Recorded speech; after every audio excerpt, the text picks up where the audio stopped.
Tight labour markets have been the Achilles heel for taming inflation. With labour market conditions now easing, does this get us onto a path to target inflation, or have old relationships fundamentally changed? David, non-farm payrolls continue to fall below the threshold of 200,000. Unemployment has inched higher to 3.8%, and labour participation has lifted.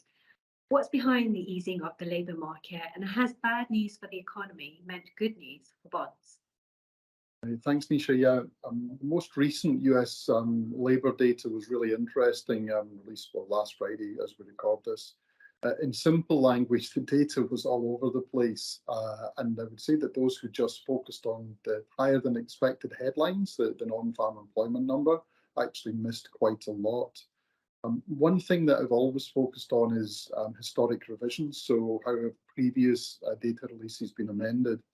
And those revisions saw 110,000 jobs less created over the prior 2 months than had previously been thought. That turned what was quite a good headline number into a slightly poorer overall data set. And then that problem was compounded, Nisha, by strong average earnings. So again, slightly at odds with what we saw in something like the jump in the percentage of those unemployed. My best guess on that latter number is it means that more people are now coming back into the labour market, probably due to the cost of living squeeze, perhaps impacting those who receive fixed benefits, perhaps company pension payouts, or who maybe moved into part-time employment and now need a full-time salary. So although bonds cheered that news, in reality, more workers coming into the economy doesn't equal more growth further down the line and probably higher yields. And as you say, bonds did rally on that data for all of kind of 90 minutes. And then we had the next data release, ISM survey data, and that suggested that activity and in particular prices were robust and rising fast. And that was subsequently confirmed by the broader ISM data on Wednesday. So bonds, having rallied briefly on Friday afternoon, then went into a price tailspin. I would say it's a kind of classic end of cycle, Nisha. Opportunity really writ large for active investors, if you like. Yeah, I think your comments highlight just how challenging a task the central bank has in taking a data-led approach and the different forces at play. I mean, staying on the topic of labour markets, the pandemic has reshaped the way we work, and labour markets have come a long way since the 80s inflation episodes.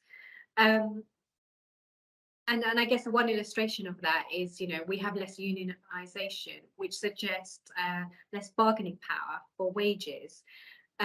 Would you still expect unemployment to skyrocket to the high levels of past cycles, as central banks have been on the path to taming inflation previously? Yeah, I suppose, who would want to be a central banker? I do think, they've moved into this world of, they've kind of boxed themselves into a corner and talked about data dependency, the next piece of data being all important. And I really do think that that's a nonsense. Most of what they receive or what they're talking about examining is backward looking, which means that they look, I think, reactionary and to an extent just plain stupid at times when they're supposed to be forecasting a couple of years forward. So, I do have a lot of sympathy. It's a very tough gig. And as you say, specifically thinking of the labour market, then changes there are ongoing and, do definitely make it more difficult to use some of their historic models to forecast the future. I would say, though, that in terms of collective bargaining, the evidence is that it's still been strong enough to influence wage settlement to a degree. And my view is that we are still seeing the impact of second round and maybe even tertiary inflation pressures coming from the wage bargaining cycle, Nisha.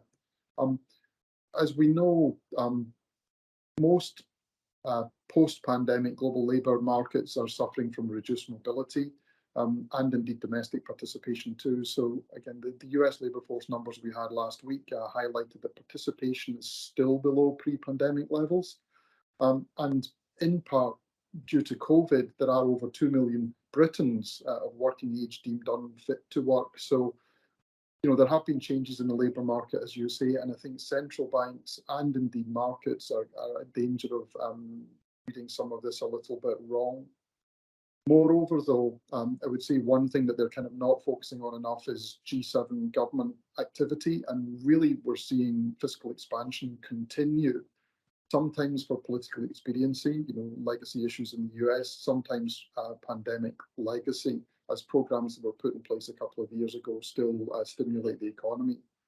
So overall, that easier policy offers offsets really tighter monetary policy, creating growth and prompting companies to hoard labour. So again, changing the dynamic in the labour market.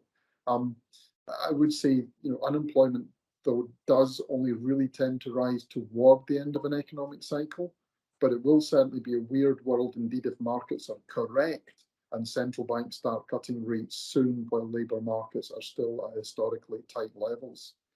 So I would say, if we just assume that the market is always right and that bond yields will collapse quickly because they look higher than short-term averages, in my opinion, Nisha, is really to ignore the facts and the data that the central banks are claiming to be reliant upon.